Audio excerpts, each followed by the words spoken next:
السلام علیکم ورحمۃ اللہ وبرکاتہ نحمدہ ونصلی علی رسولہ الکریم اما بعد فاعوذ باللہ من الشیطان الرجیم بسم اللہ الرحمن الرحیم رب اشرح لی صدری ویسر لی امری واحلل عقدۃ من لسانی یفقہوا قولی رب زدنی علما رب زدنی علما رب زدنا علما اللہم فقہنا فی الدین رب یسر ولا تعسر وتمم بالخیر رب ارحمہما کما ربیانی صغیرا رب ارحمہما کما ربیانی صغیرا رب ارحمہما کما ربیانا صغیرا۔ آج ہم سورۃ الانعام کی آیت نمبر 151 سے پڑھیں گے انشاءاللہ۔ بسم اللہ الرحمن الرحیم۔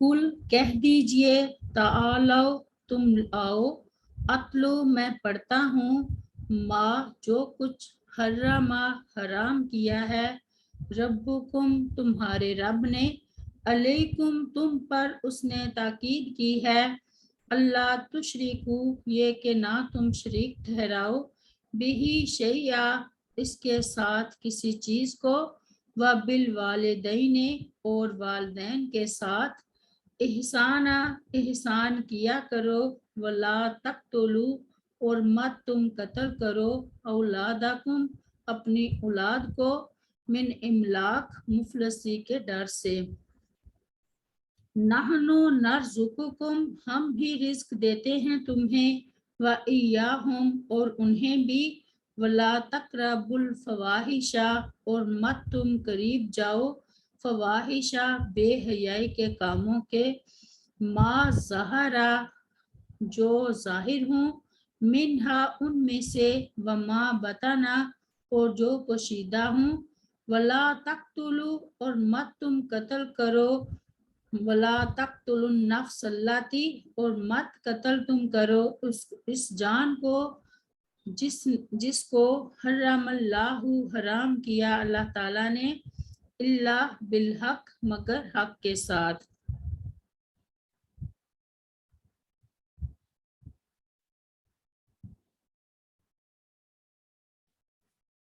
ذالکم یہ سب باتیں، وصاکم اللہ تعالیٰ نے وصیحت کی ہے تمہیں، بہی ان کی، لعلکم تاکہ تم تعقلون سمجھو۔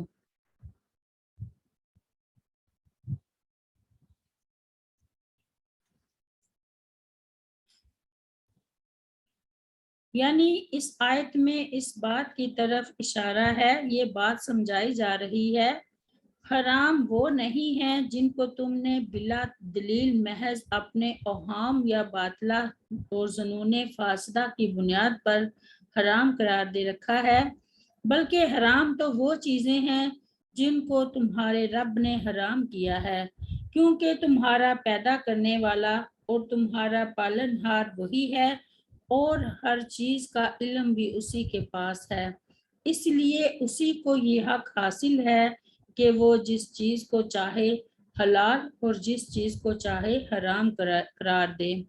چنانچہ میں تمہیں ان چیزوں کی تفصیل بتانے کے لیے تمہارے رب کی تاکید سناتی ہوں۔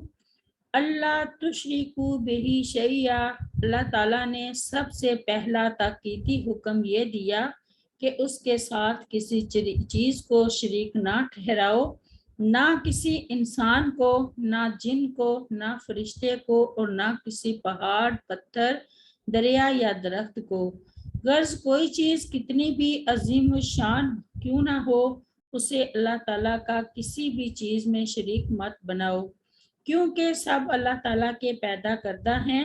شرک بہت بڑا گناہ ہے اور یہ ہرگز معاف نہیں ہوگا جب تک دنیا میں اس سے توبہ نہ کی جائے۔ قرآن مجید میں یہ ساری چیزیں مختلف انداز میں بار بار بیان ہوئی ہیں، اور نبی کریم صلی اللہ علیہ وسلم نے احادیث میں ان کو تفصیل اور وضاحت سے بیان فرما دیا ہے۔ ارشاد ربانی ہے، ان اللہ لا یغفر ان یشرک بہ ویغفر ما دون ذلک